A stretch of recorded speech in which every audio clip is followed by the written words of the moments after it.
Bendiciones a todos y bienvenidos a cada uno de los que están conectados, como así también aquellos que durante la semana se van conectando por YouTube. Estamos en nuestra parashá de hoy, la parashá Shoftim, pero antes de leer la Torá, vamos a leer la bendición de la Torá, dando gracias al Eterno, porque Él nos la ha dado. Bendito eres tú, Señor, nuestro Dios, Rey del universo, que nos ha santificado con sus preceptos y nos ordenó ocuparnos del estudio de las palabras de la Torá. Que las palabras de tu Torá sean agradables en nuestras bocas y las bocas de tu pueblo, la casa de Israel. Y nosotros y nuestros descendientes y los descendientes de nuestros descendientes y los vástagos de tu pueblo, la casa de Israel, seamos todos conocedores de tu Torá. Bendito eres tú, Señor nuestro Dios, Rey del universo, que nos ha escogido de entre las naciones y nos entregó su Torá. Bendito eres tú, Señor, dador de la Torá. Muy bien, de esta manera vamos a empezar y como siempre me gusta proyectarles un PowerPoint para que puedan seguirme en algunos puntos y en algunas lecturas. Así que lo que les voy a pedir, sí, porque una vez que ya estoy conectada con todo esto, no puedo administrar el tema de los micrófonos y a veces sin querer se les sale, interfiere, y entonces después ya no puedo editar el video. Así que por favor controlen sí sus celulares, que esté siempre en mute durante el estudio para que no interfiera entonces en la enseñanza. Muchísimas gracias por esto. Muy bien, entonces estamos aquí con el estudio de la parashá Shoftim. Estamos en Deuteronomio, el libro de Devarim. Devarim es en hebreo, Deuteronomio capítulo 16, desde el versículo 18 hasta el capítulo 21, versículo 9. La otra parte de las escrituras que corresponden a esta parashá, la Haftará, que son los libros de los profetas. Tenemos otro pasaje de Isaías, que son pasajes de consolación. Hasta ahora, todo este tiempo que hemos estudiado Devarim, toda la Haftará ha sido sobre Isaías y pasajes de consolación. Cuando Isaías dice, consolaos, consolaos, pueblo mío. En el pasaje que corresponde a hoy dice, yo soy vuestro consolador. Le habla a Israel, qué hermosas palabras de consolación. Y también tenemos, por supuesto, el pacto renovado o el Brit Hadayah, como nosotros lo conocíamos antes como el Nuevo Testamento, que este pasaje de Mateo, capítulo 26, 47 al 27, 10, tiene que ver con el arresto de Jesús, Pedro negando a Jesús, Jesús ante Pilato y también la muerte de Judas. Ese es el pasaje que siempre es bueno que lo tengan para que así como leen Deuteronomio, que lean también los otros pasajes que son importantes para nuestra enseñanza. Hoy nos vamos a abocar exclusivamente a Deuteronomio, capítulo 16 al 21, en la segunda parte del 16, porque la semana pasada, cuando estábamos con Mario, terminamos en la primera parte del capítulo 16 con las fiestas anuales. Pero hoy nosotros seguimos y vamos a tomar el versículo 18, específicamente este pasaje tiene que ver lo que da nombre a nuestra parashá de hoy, ¿no? Los jueces y los oficiales municipales. Y también habla de formas prohibidas de adoración. Todo esto en estos pocos versículos del capítulo 16 lo vamos a ver. Ya en el 17 estamos viendo decisiones legales de los sacerdotes y de los jueces, y algunas limitaciones que el Eterno pone en la autoridad de un rey. En el capítulo 18 vemos privilegios de sacerdotes y levitas, y también un punto importantísimo, un nuevo profeta como Moshe. El capítulo 19 habla de las leyes sobre las ciudades refugio, que algunas veces hemos hablado, especialmente cuando hemos estudiado el libro de Josué. Hemos visto el tema de las ciudades refugio. Bueno, acá lo explica también algunas leyes y también la ley acerca de los testigos. El capítulo 20 va a dar algunas reglas, el Eterno está dando a través de Moshe algunas reglas con relación a los que van para la guerra. Y en el 21, que sería la última parte, ley sobre asesinatos cometidos por personas desconocidas. Hay algunos puntos que no vamos a alcanzar a ver hoy, porque realmente si no sería muy largo, hay pasajes que no lo vamos a ver, sino que se los voy a resaltar algunos puntos. Y entonces, ahora mismo vamos a comenzar con el pasaje de Devarim 16, la segunda parte, el segundo tema, digamos así, que es el que nos toca hoy. Y en este pasaje, entonces el Eterno está hablando, diciendo que pongan jueces en las ciudades, ¿no? Antes de leer este pasaje, tenemos que tener en cuenta, primeramente, la palabra jueces es la palabra shoftim que recién le decía, que hace justicia, y tener en cuenta que en realidad un juez es supremamente importante en una sociedad, porque a través de su conocimiento, a través de las leyes, él puede arbitrar conflicto entre ciudadanos, que es normal que haya conflicto entre ciudadanos, no va a encontrar ningún lugar en este planeta Tierra que, digamos, no necesitan jueces porque se llevan todos bien, no, siempre es necesario alguien que sea neutral y que sea conocedor de las leyes y arbitre entre dos personas. Cuando comenzamos en el versículo 18, después voy a volver a esta, quiero que veamos primero el pasaje, son solamente los 3 versículos 18, 19 y 20. Dice: jueces y oficiales pondrás en todas tus ciudades, que Jehová tu Dios te dará en tus tribus, los cuales juzgarán al pueblo con justo juicio. No tuerzas el derecho, no hagas acepción de persona, ni tomes soborno, porque el soborno ciega los ojos de los sabios y pervierte las palabras de los justos. La justicia seguirás, para que vivas y heredes la tierra que Jehová tu Dios te da. Así que aquí da puntos importantísimos que para que ellos tengan en cuenta al elegir a los jueces. Esta palabra que leímos recién en el versículo 18, que decía oficiales y jueces, esa palabra oficiales en el hebreo es shoter. Y shoter literalmente significa escriba. ¿Qué hacía un escriba?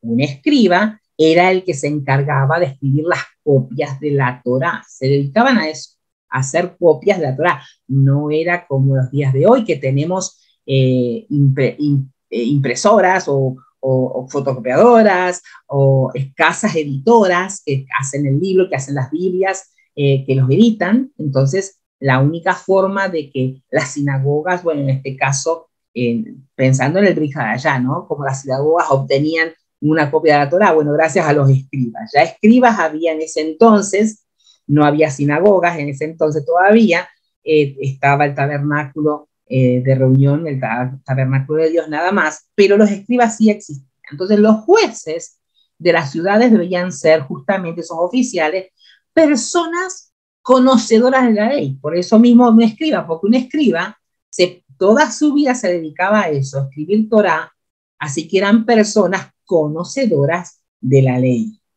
Y entonces le instruye entonces a los líderes, porque él no va a entrar con ellos a la ciudad, a la tierra prometida, así que le instruye cómo debería nombrar jueces para sus comunidades. Y tenían que tener estos puntos importantes, ¿no? Eran importantes, voy a sacar el video para que puedan leer ahí, importantes para una sociedad, pero tenían que ser personas imparciales. ¿Qué significa imparcial? Que iban a juzgar sin la balanza haciendo más peso para un lugar. O sea, dos personas que tienen un conflicto, yo estoy neutral, yo debo ser neutral.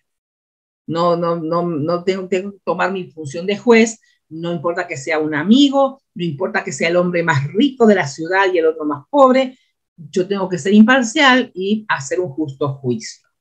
Y también tenían que mantener, no solamente juzgar con justicia, sino que tendrían que mantener una sociedad ordenada y civilizada. Ahora, ¿por qué el Eterno da estas especificaciones?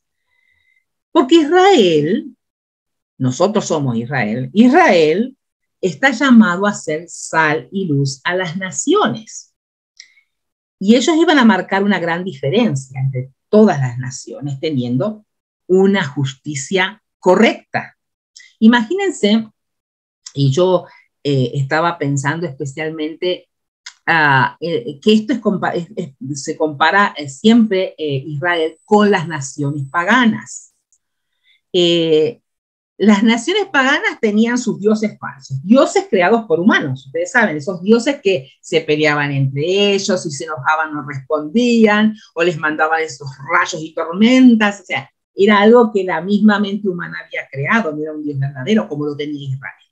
Segundo, las leyes, aunque en el caso del Medio Oriente tenían una de las leyes antiquísimas, si ustedes lo buscan en internet pueden encontrar las leyes Hammurabi, uno de los códigos de leyes, pero esos códigos y esas leyes son puestas por humanos. ¿Qué diferencia que Israel tenía, que podía hacer ahora, teniendo jueces que llevaran una ley realmente justa, porque estaban dadas por un Dios real y justo? Por eso es que es tan importante para el Eterno que Israel realmente tenga esta justicia y use esta justicia y estas leyes de forma correcta. El juez tiene una gran responsabilidad porque de él depende la vida de una persona. Su libertad o su cautiverio, si fuera necesario, si es inocente o si culpable, lo va a afectar a la persona, al afectado, como también a la sociedad. ¿Se imaginan que maten a alguien que realmente es inocente porque el juez no le importó las leyes o hizo lo que quiso? Eso es un caos para la persona porque perdió la vida, y la familia que quedó sin el jefe de familia, o la sociedad, ver un caso así, ver qué pasó acá, no hay justicia.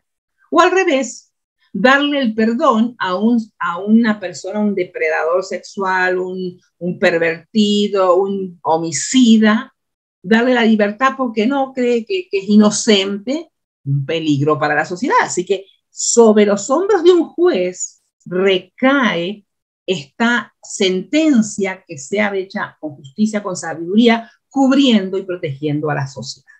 Así que da algunas instrucciones muy importantes acerca de estos jueces. 3 requisitos muy importantes. Primeramente, no debes torcer el derecho, o sea, no debes cambiar la ley. Y vamos a medida que vamos viendo estos puntos, vamos a notar que hay cosas que realmente lo hemos visto en nuestros gobiernos, en nuestros propios países. Qué tristeza. Y nosotros podemos hablar por Latinoamérica, pero si fuéramos a hablar de todo el mundo, en todo el mundo y en todos los países pasa exactamente lo mismo. Hay personas y hay jueces que no llevan la justicia correctamente y tuercen el derecho, tuercen la ley. No podían hacer eso, no podían hacer acepción de personas. Busca igual al rico que al pobre. No hagas diferencia. Ni tomes soborno. ¡Ja! Y esto sí que nos toca bien de cerca a todos los latinos, yo creo. Yo puedo hablar por mi país, pero yo creo que todos los que estamos representando diferentes países pasa lo mismo. ¿Cuántas veces se ha pasado dinero por debajo de la mesa para favorecer a algunos? No se puede entrar a ciertos puestos públicos porque eso es a través de palanca, ¿no? Alguien que esté adentro y que te ayude. Bueno, esas cosas no podían hacer los jueces. Esto era estricto y sigue siendo estricto para Dios, porque para Dios la ley de Dios no ha cambiado, no ha cambiado. Así que estos requisitos los pone claramente porque las personas que tomaran este cargo tenían que ser unas personas especiales, personas íntegras, moralmente, en conexión con el Eterno y conocedor de su ley. En este versículo 18 que leímos recién, dice que pondrás oficiales y jueces en todas tus ciudades. Y esto se refiere a la puerta de la ciudad, porque en Israel, cuando se reunían para hacer un juicio, era en la puerta de la ciudad. Ahí se reunían entonces los tribunales, era como un lugar público de reunión, donde el pueblo podía estar presente, donde se celebraba el Tribunal de Justicia para juzgar todas las causas y decir todos los asuntos. Y el Eterno, a través de Moisés, les dice doble. ¿Vieron cuando uno quiere hacer un énfasis, ¿no?, en algo? La justicia solo buscarás. O sea, lo recalca y lo remarca, ¿no? Con el fin de evitar que toda clase de corrupción, de soborno, de favoritismo. O sea, el que estaba en el poder y en eminencia, que en este caso son los líderes de la ciudad y los jueces, parte del tribunal, tenían que ser realmente íntegros y no buscar sus propios beneficios.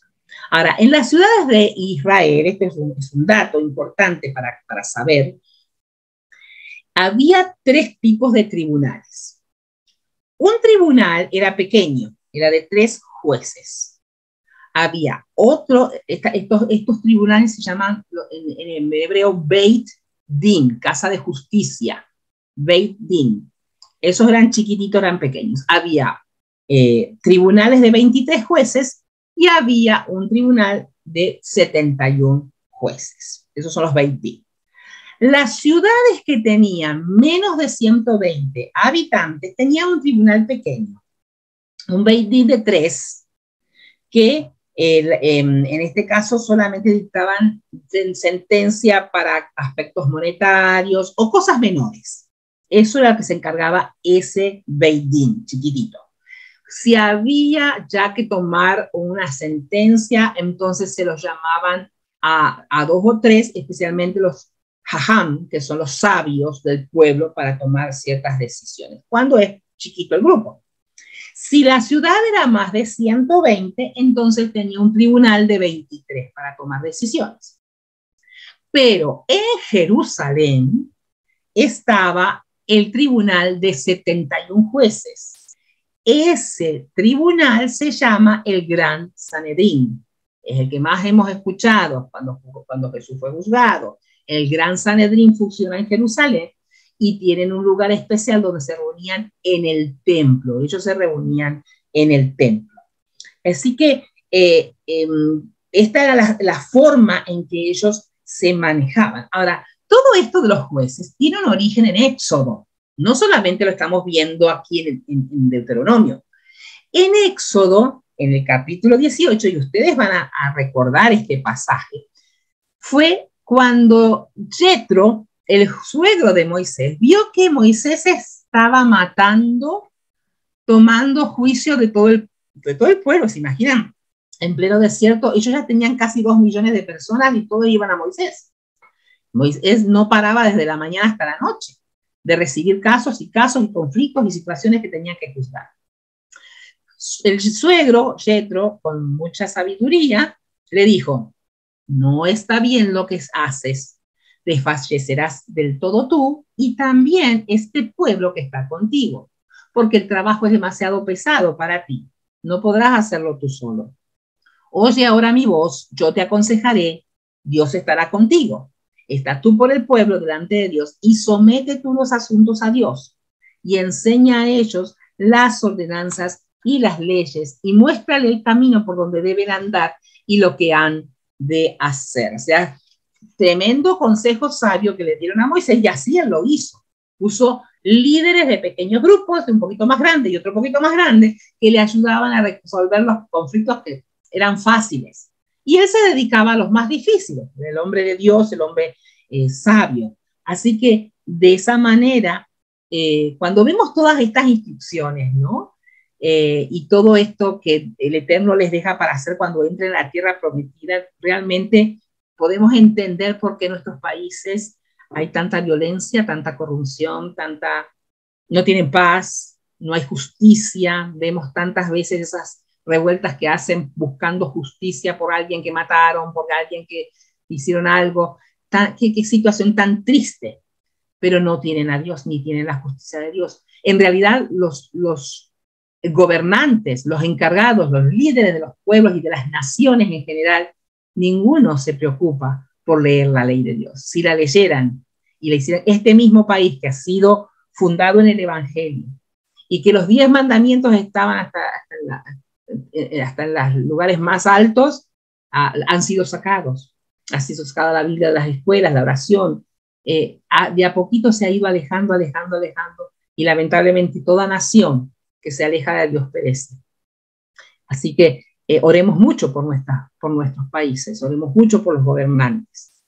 Ahora, cuando termina de hablar estos 3 versículos que exclusivamente habla de lo que tenían que hacer con los jueces, termina el pasaje con 2 versículos más interesantes que vuelve a mencionar el tema nuevamente de la idolatría una y otra vez. Lo decíamos la vez pasada, que Deuteronomio es un resumen de toda la Torá, pero una y otra vez siempre el Eterno le hace reiterar a Moisés el tema de la idolatría. Fíjense en estos 2 versículos. No plantarás ningún árbol para cera cerca del altar de Jehová tu Dios que tú te habrás hecho, ni te levantarás estatua, lo cual aborrece a Jehová tu Dios. La costumbre de las naciones paganas, todo Medio Oriente, era plantar árboles y ponían en los altares de sus dioses árboles, especialmente Acera, porque Acera era la diosa de la fertilidad.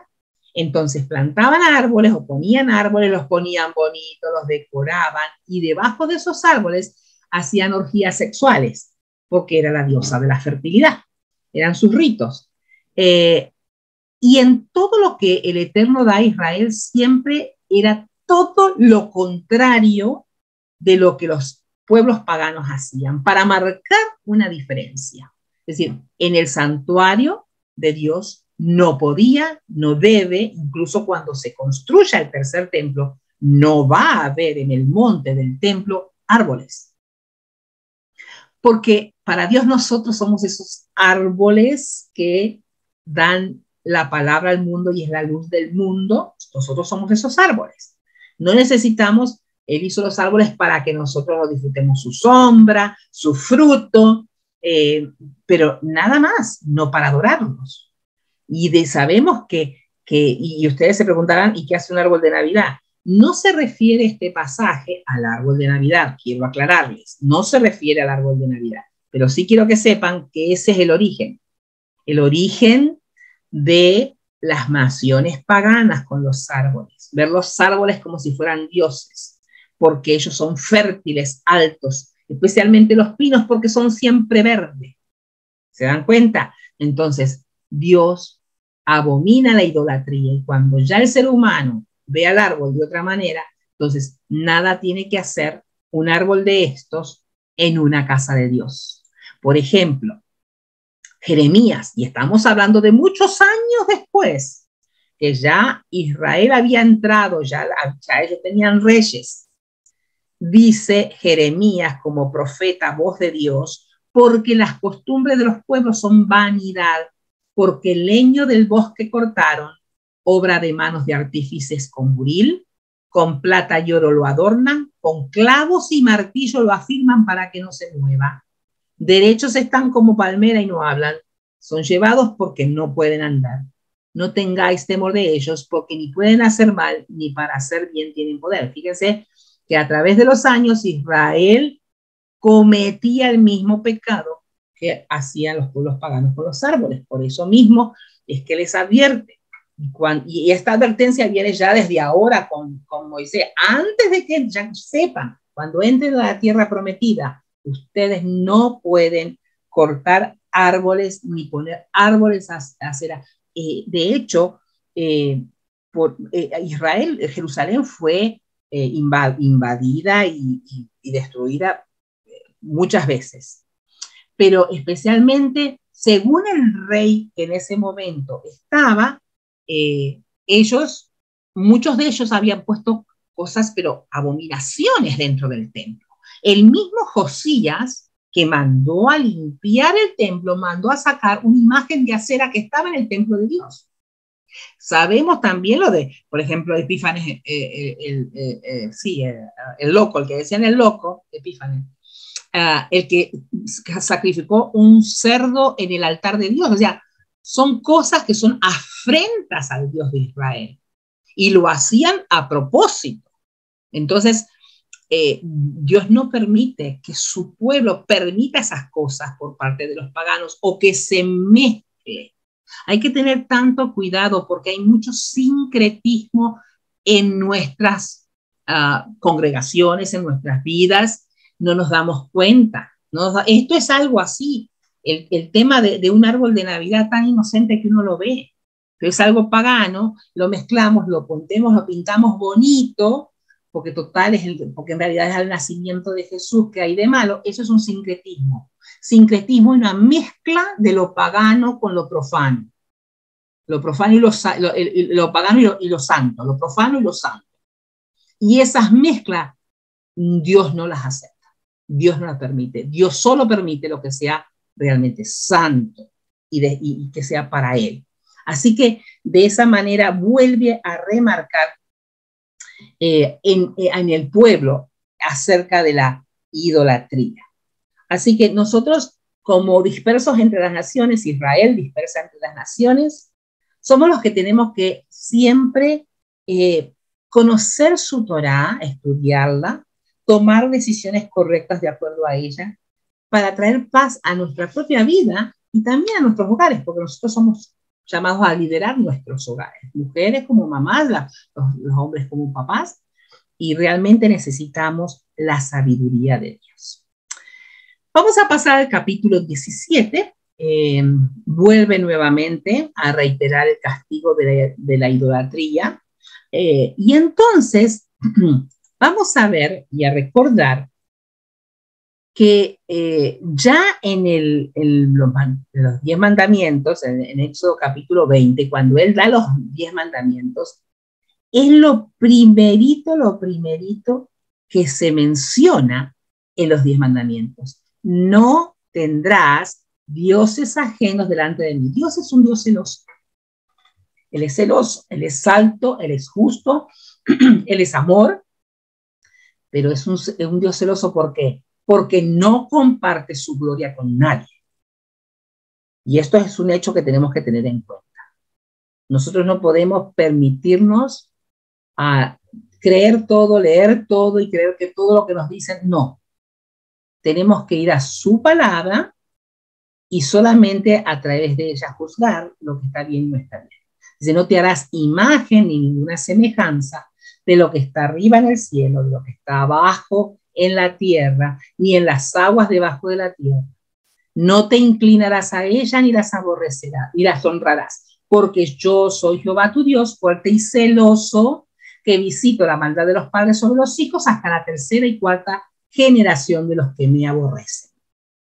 De manera que desde ese momento, desde antes, pero aquí claramente y por escrito, Dios les dijo a Moisés que escribiera esas tablas. Le escribió primeramente, la primera vez las escribió con su propia mano. No te hará imagen.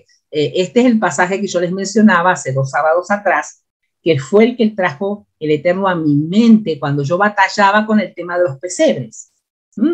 Tan lindo, tan inocente, yo con una colección bárbara, feliz de la vida, pero el Señor cuando me trajo nuevamente, yo dije, pero ¿qué estoy haciendo si yo conozco este versículo? ¿Cómo es posible que me guste tanto las figuritas? Todo es pura imagen de lo que está en el cielo, que angelito, que la estrellita, lo que está en la tierra, animalitos y hasta el niño Jesús en el pesebre. Entonces, nosotros tenemos que evaluar lo que hay, lo que estamos haciendo, lo que hay alrededor de nuestra vida que pueda ofender al Eterno. Así que entonces sabemos claramente, Yahweh aborrece la idolatría porque significa rebelión y desobediencia a sus mandamientos. Y aún más terrible, profana su nombre Kadosh, su nombre santo, porque Él es santo. Así que entonces vamos a ver qué pasa, qué dice Deuteronomio.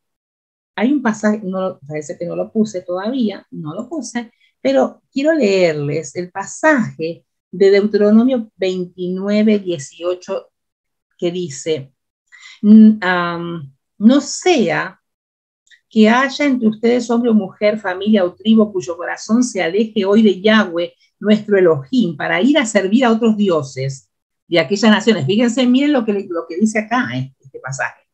Si hay algún hombre o una mujer cuyo corazón se aleje hoy del Yahweh, nuestro Elohim, para ir a dioses ajenos, dioses de otras naciones, no sea que haya entre ustedes una raíz que produzca fruto venenoso y ajenjo. Aquí en el capítulo 17, él está hablando de que ese tipo, si los líderes les llega conocimiento de que en la ciudad hay un hombre o mujer que está adorando a otros dioses y está queriendo influenciar a otros, tenían que sacarlos de la ciudad y apedrearlos hasta morir. Y los primeros que tiraban la piedra eran los testigos y después el pueblo, hasta que muriera. O sea, era radical, no iba a permitir la idolatría dentro de su pueblo, y los jueces eran responsables de liderar eso y de vigilar que eso no ocurriera. Para poder arrancar el mal de raíz, por eso dice, no sea que haya entre ustedes una raíz que produzca fruto venenoso y ajenjo, y así fue lo que pasó. Porque al final los mismos jueces, no todos los jueces fueron buenos jueces, y se contaminaron, se fueron al paganismo, hacían altares a dioses ajenos en los montes, se alejaron de tal manera porque dejaron que uno o dos quedaran ahí, se callaron la boca, no dijeron nada, fueron cómplices, pero esa raíz de paganismo que había fue creciendo y envenenó al pueblo. Muchos no doblaron sus rodillas a ningún dios, pero la mayoría sí habían doblado sus rodillas a Dios. Así que entonces en este capítulo 17, ellos están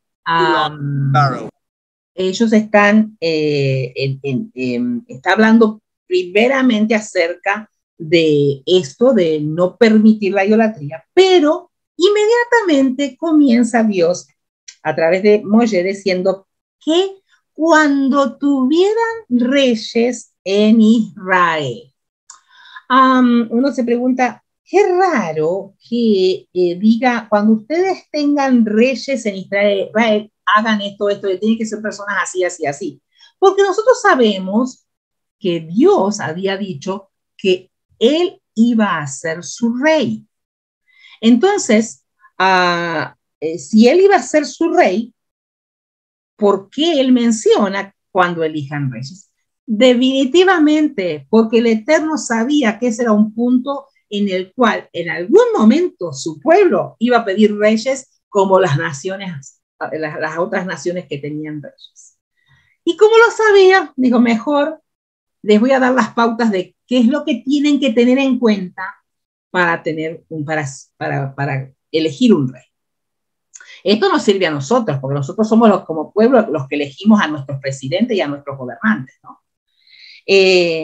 Así que él le da estas instrucciones, y justamente la primera vez que ocurre fue muchos años después, ya ni Josué estaba, pero sí estaba el profeta Samuel. Ya era viejito el profeta Samuel. Y resulta que Samuel había envejecido y puso a sus hijos por jueces sobre Israel. Y el nombre de su hijo primogénito fue Joel, y el nombre del segundo fue Abías.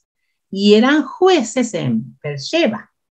Pero no anduvieron los hijos por los caminos de su padre. Y se repitió como en el caso de Elí. Elí, quien formó a Samuel cuando era chiquitito, que lo tenía en el templo, ¿no? Pero cuando crecieron sus hijos, los hijos de Elí hacían lo que querían en el templo.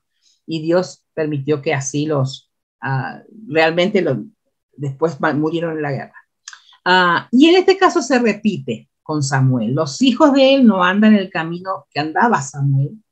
Antes se volvieron tras la avaricia, dejando sobornar y permitiendo el derecho, o sea, de la ley.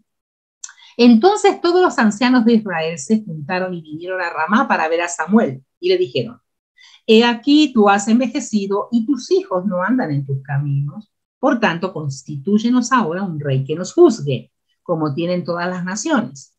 Pero no agradó a Samuel esta palabra que dijeron, danos un rey que nos juzgue. Y Samuel oró a Jehová, y dijo Jehová a Samuel, oye la voz del pueblo en todo lo que te digan, porque no me han desechado a mí, sino, no te han desechado a ti, Samuel, sino a mí me han desechado para que yo no reine sobre ellos.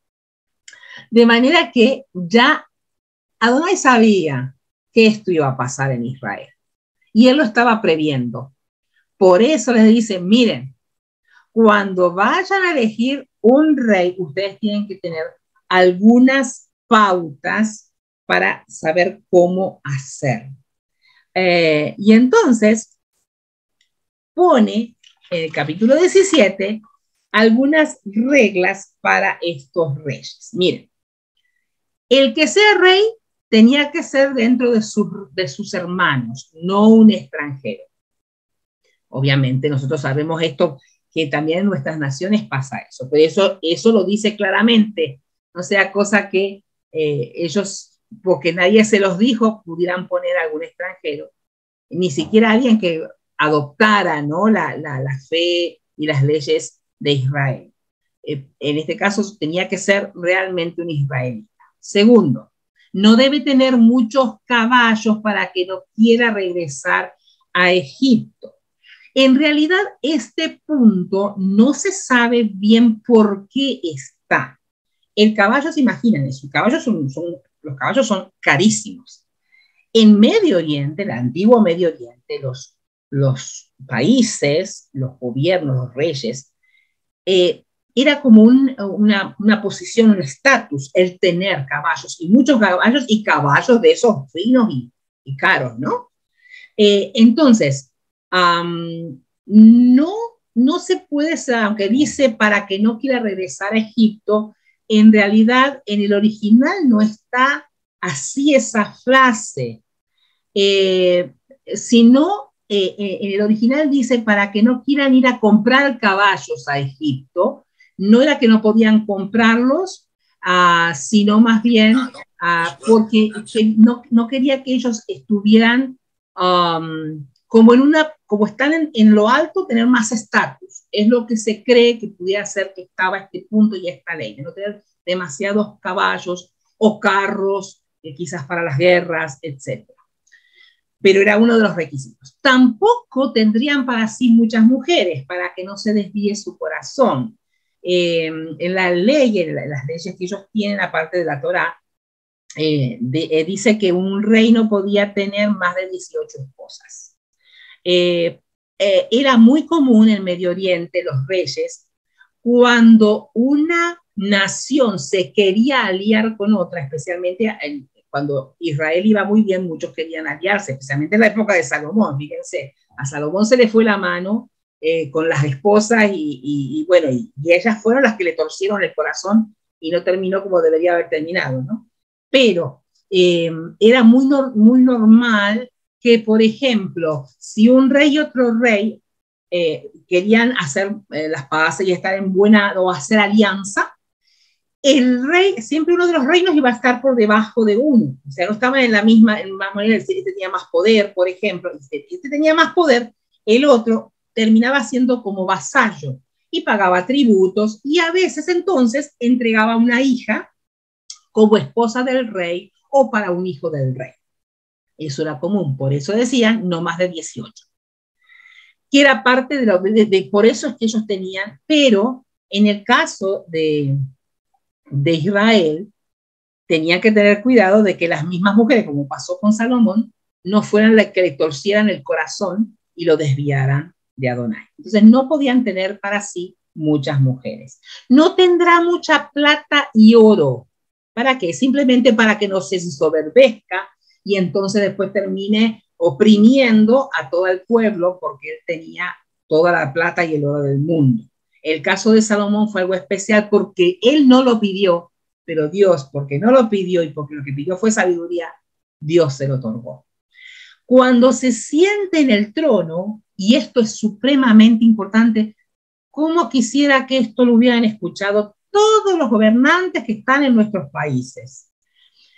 Cuando se siente en el trono, redactará para sí una copia de esta ley en un libro en presencia de sacerdotes y levitas. ¿Por qué esto?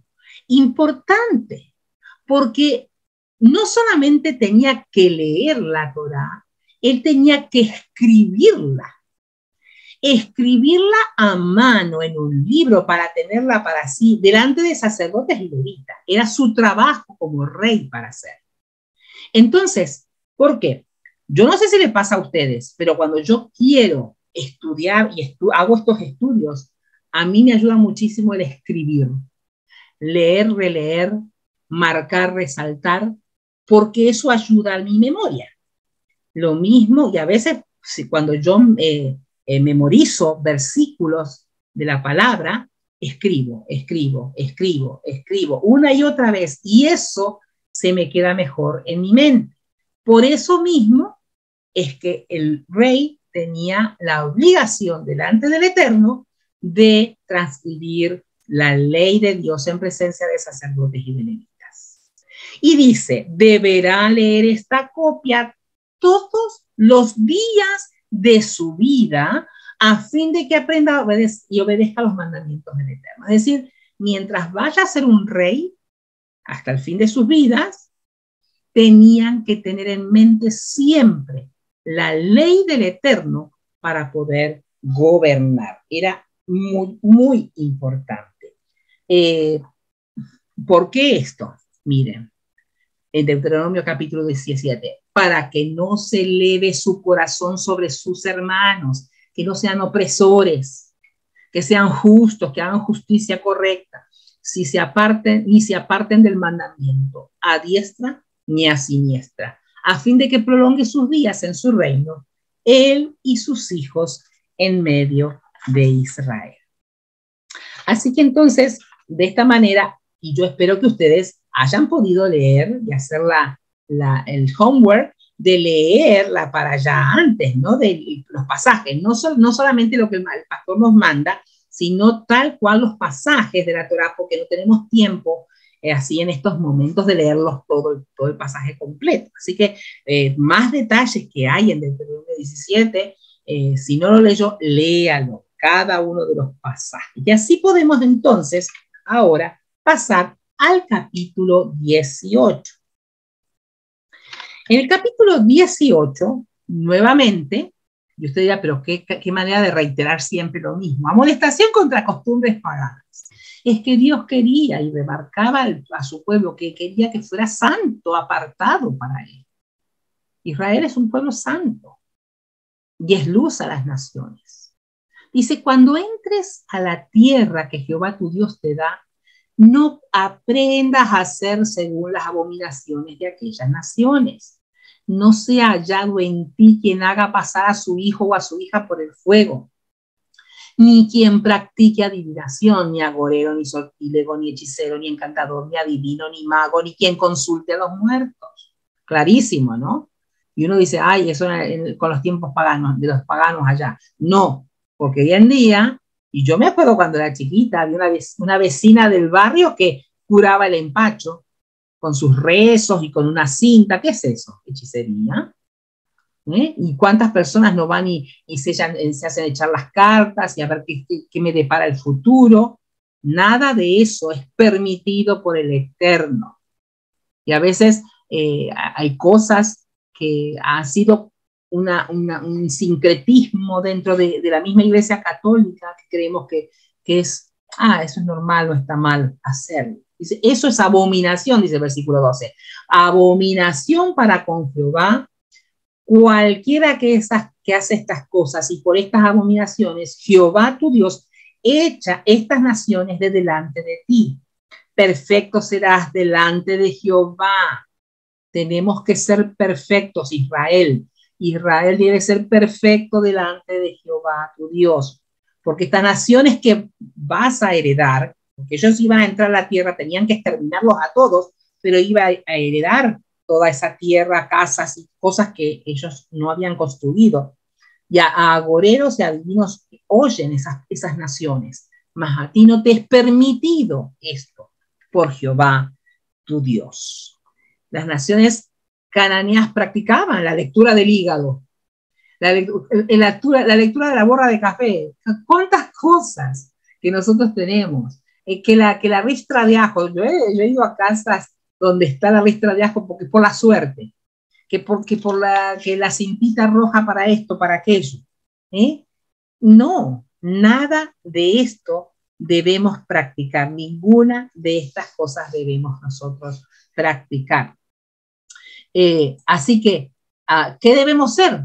Bueno, debemos ser tamín, personas justas. Un tamín es alguien sincero y verdadero, una persona íntegra que actúa con rectitud.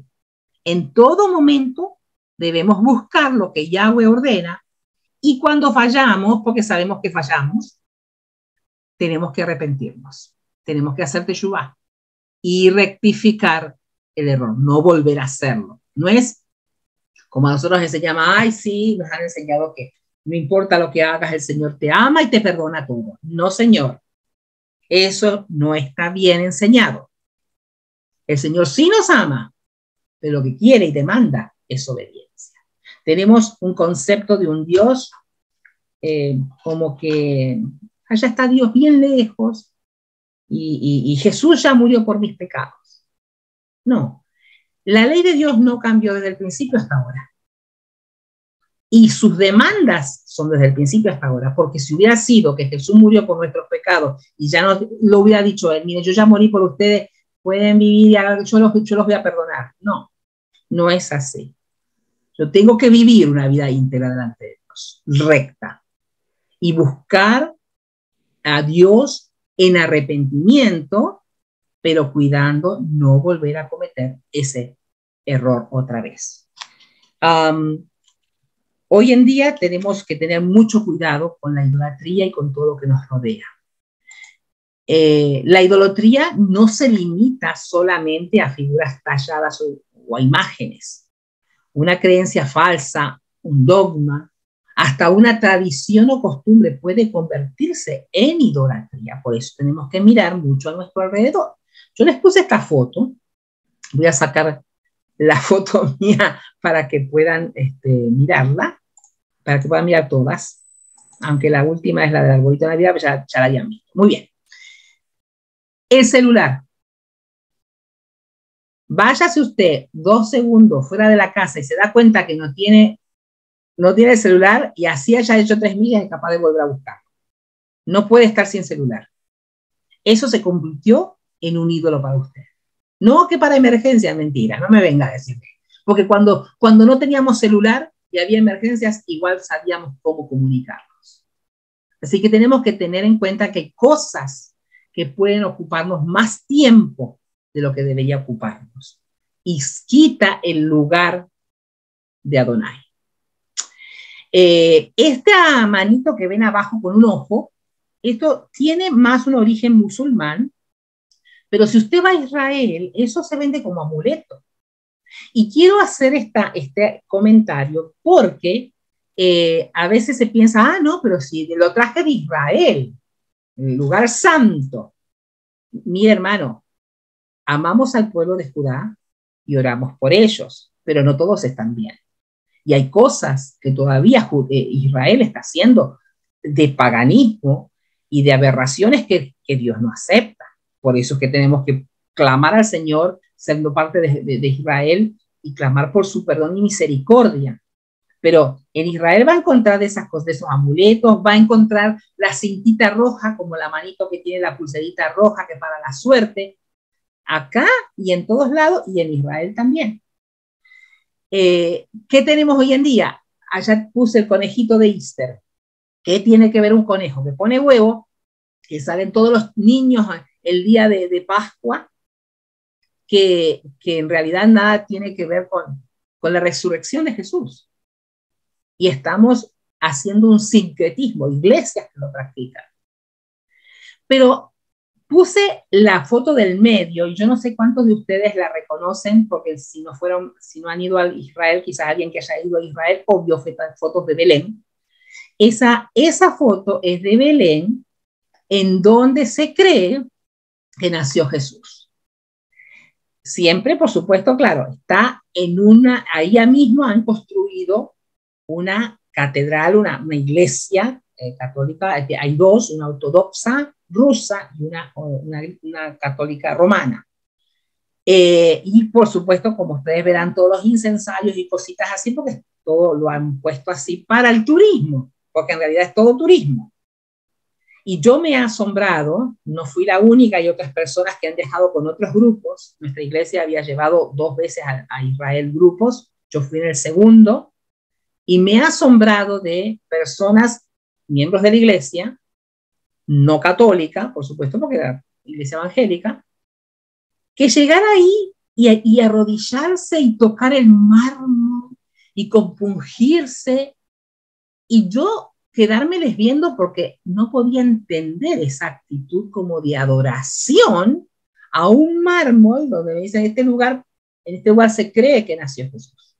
Bueno, ellos dicen, nació Jesús. Y es probable que sí. Pero esa actitud de tocar el mármol, compungirse, ay, porque aquí estuvo Jesús, eso es idolatría. Lo tenemos que tener bien en claro en nuestras mentes.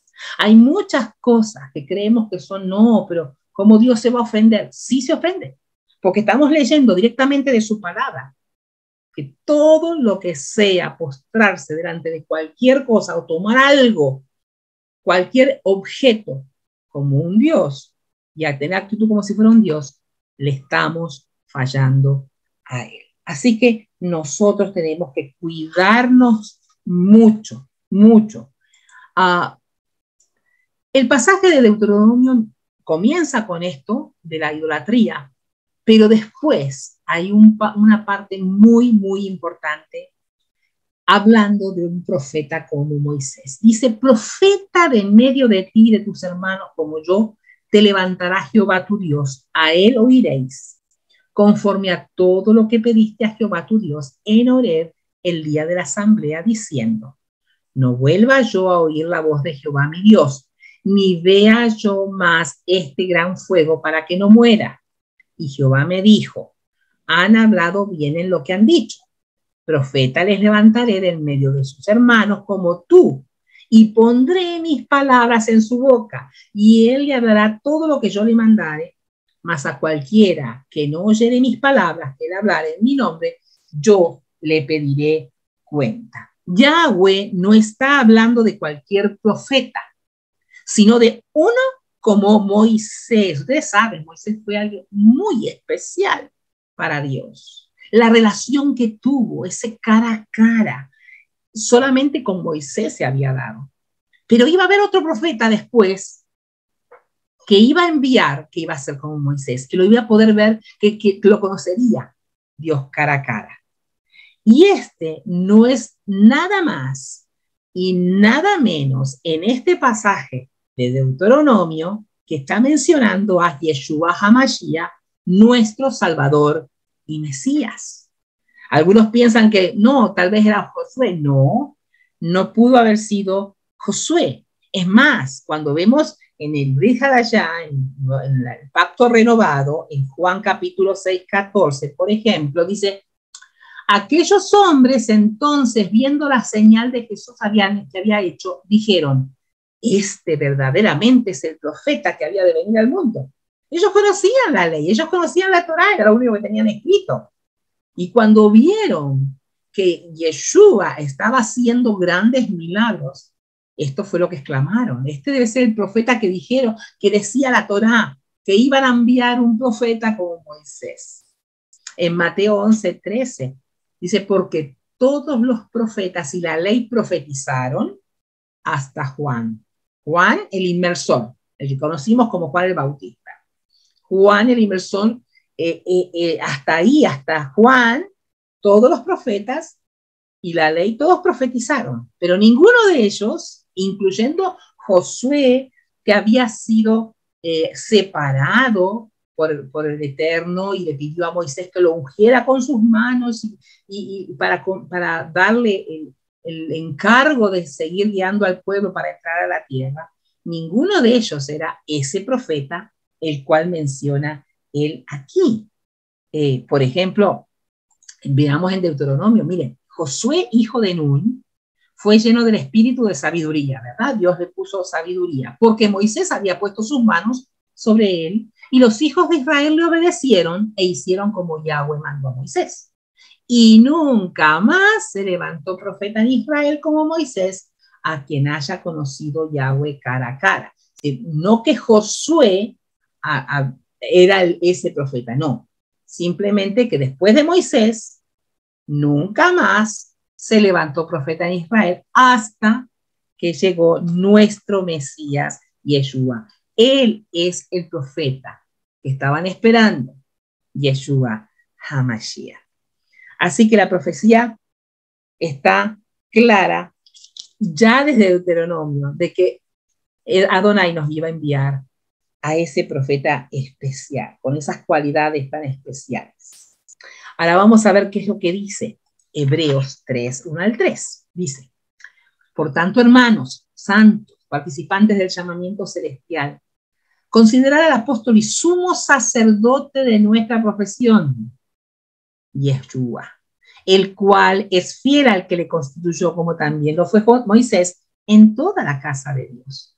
Porque de tanto mayor gloria que Moisés es estimado digno este, cuanto tiene mayor honra que la casa, el que la hizo. Cuanto tiene mayor honra que la casa, el que la hizo. Así que a él es el único nuestro Mesías que vino no solamente a dar su vida en nuestro lugar, a cumplir con lo que el Padre le había encomendado.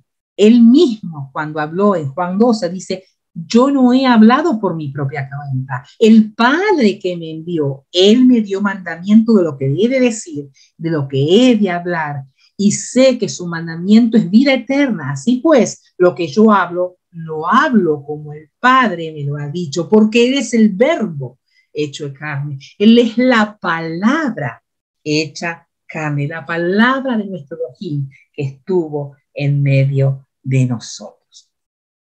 En el capítulo 19, lo vamos a pasar un poquito rápido, está hablando de las ciudades de refugio. Quiero recordarles estas ciudades. Cuando ellos iban a entrar, Dios les dice que reserven 3 ciudades como refugio para aquel que matare accidentalmente a una persona. Vamos a decir, 2 están en un campo, están hachando un árbol y a uno se le zafa la cabeza del hacha y le da al otro y lo mata. Eso es accidental.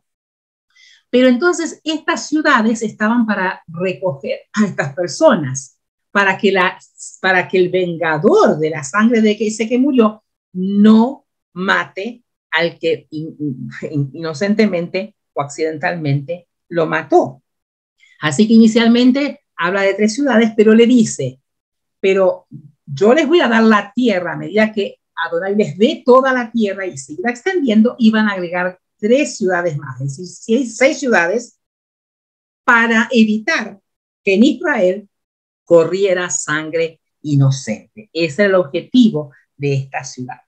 Ya en el capítulo 20, entonces, habla acerca de las leyes para los que van a la guerra. Este pasaje también es bien interesante, no me va a dar tiempo para poder decir mucho más. Quiero leerles, antes del último pasaje, un pedacito de este 20, y miren, dice, cuando salgas a la guerra contra tus enemigos, si vieres caballos y carros y un pueblo más grande que tú, no tengas temor de ellos, porque Jehová tu Dios está contigo, el cual te sacó de tierra de Egipto. Y cuando os acerquéis para combatir, se pondrá en pie el sacerdote y hablará al pueblo. Y les dirá, oye Israel, vosotros os juntáis, sois en batalla contra vuestros enemigos. No desmaye vuestro corazón. Oye, Israel, nosotros somos Israel. No desmaye vuestro corazón. Nosotros no salimos a batalla, ¿verdad? Pero libramos batallas cada día. Cada día sabemos que tenemos diferentes luchas.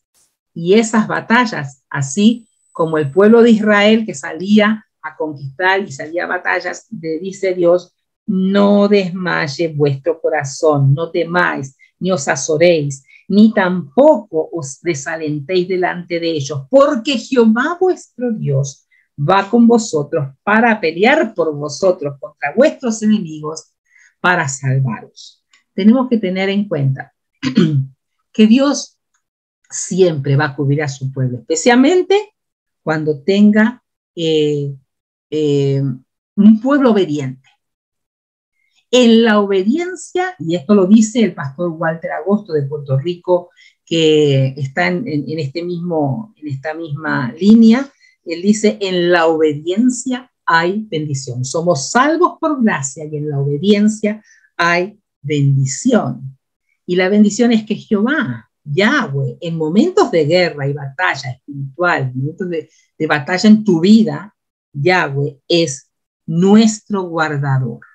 Él es el poderoso para poder librarnos de situaciones, cualquier tipo de situación. Por eso es bueno siempre recordar este salmo tan precioso. Y yo quería cerrar este tiempo con este salmo, porque en realidad, ¿a dónde vamos a recurrir? Cuando no podemos ni sabemos qué hacer, necesitamos la sabiduría de lo alto para tomar decisiones. O cuando los médicos no te pueden dar una ayuda o una respuesta a algo, o cualquier situación en el hogar, en el matrimonio, en la familia, relaciones de familia, necesitamos mirar al Señor. Alzaré mis ojos a los montes, ¿de dónde vendrá mi socorro? Claro, imagínense cuando los peregrinos iban subiendo para Israel, para Jerusalén, para las fiestas, y decían este salmo, lo recitaban, alzaré mis ojos a los montes. Tú vas por Jerusalén especialmente y está rodeada de montañas, pero en esos montes los paganos hacían altares a los dioses, en todas las montañas en Medio Oriente. Pero nosotros tenemos al dueño de las montañas como nuestro Dios, al que creó las montañas. Y en una de las montañas, el monte de Sión, es que está su templo y estará su templo. Ahí es donde voy a mirar, donde está Él. Alzaré mis ojos a los montes, ¿de dónde vendrá mi socorro? Mi socorro viene de Jehová, que hizo los cielos y la tierra. No dará tu pie al resbaladero, ni se dormirá el que te guarda. A veces pensamos que, ay, y no me escucha. Él está durmiendo. No, Él no duerme. Él no necesita dormir como nosotros. He aquí no se adormecerá ni dormirá el que guarda a Israel. Jehová es tu guardador. Jehová es tu sombra a tu mano derecha. El sol no te fallará de día, ni la luna de noche. Él te librará de todo mal. Él guardará tu alma. Jehová guardará tu salida y tu entrada, desde ahora y para siempre. Hermanos, realmente espero en el Señor que esto haya sido de bendición para sus vidas. Sigan leyendo, no dejen de meditar. Mañana comienza la nueva para allá, los nuevos capítulos. No tienen que leer todo en un día. Para eso está dividido en aliyá, se llama. Aliyá es la porción de la Torá dividido en 7, porque en 7 días podemos leerlas todas. Así que no deje de hacerlo, porque en la lectura de la Torá, en el conocimiento, en el estudio, es que realmente vamos a poder permitir penetrar en nuestra mente y en nuestro corazón, y de esa manera poder así actuar. Vamos a pedir la bendición de nuestro Dios para el resto de este día. Gracias por conectarse. Sigan conectados a la fuente poderosa de nuestro eterno. Bendito seas tú, oh Dios, Rey del universo, Dios de Abraham, de Isaac y de Jacob, Dios de nuestros padres. Señor, te amamos, te adoramos, eres nuestro Abba, nuestro Rey poderoso. Sabemos que todo está bajo tu control. Te pedimos, Señor, perdón, porque a veces, muchas veces pecamos por ignorancia. Pero, Señor, estamos dispuestos a aprender de tu Torá y ponerla en práctica cada día. Te damos gracias por haber tenido la salvación en Yeshua, nuestro Mesías, tu Hijo amado. Te damos gracias por la salvación preciosa que podemos tener. Él nos libró de la muerte y podemos tener esta vida eterna preciosa y esperar la llegada, su segunda venida para reinar con Él. Esperamos ese momento. Pero durante nuestra estadía aquí en la tierra, Señor, tú sabes que tenemos situaciones, dolencias, conflictos, y cada uno de los que estamos aquí, hay situaciones que tú las conoces. Las presentamos delante de tu trono de gracia con esa confianza plena de que tú eres nuestro guardador. Como el Salmo 23 dice, Jehová es mi pastor, tengo todo lo que necesito. Señor, como cantábamos, no nos falta nada porque te tenemos a ti. Señor, ayúdanos a caminar en obediencia, a conocer tu Torá y a caminar y a vivir vidas íntegras, rectas, delante de ti. Abba, te amamos, te bendecimos. Bendice a mis hermanos. Llénalos de tu paz en este día de manera especial, tu Shabbat. Que podamos gozarnos con nuestras familias, cada uno, pero también gozarnos con tu presencia. Por Yeshua HaMashiach yo te pido todo esto. Amén.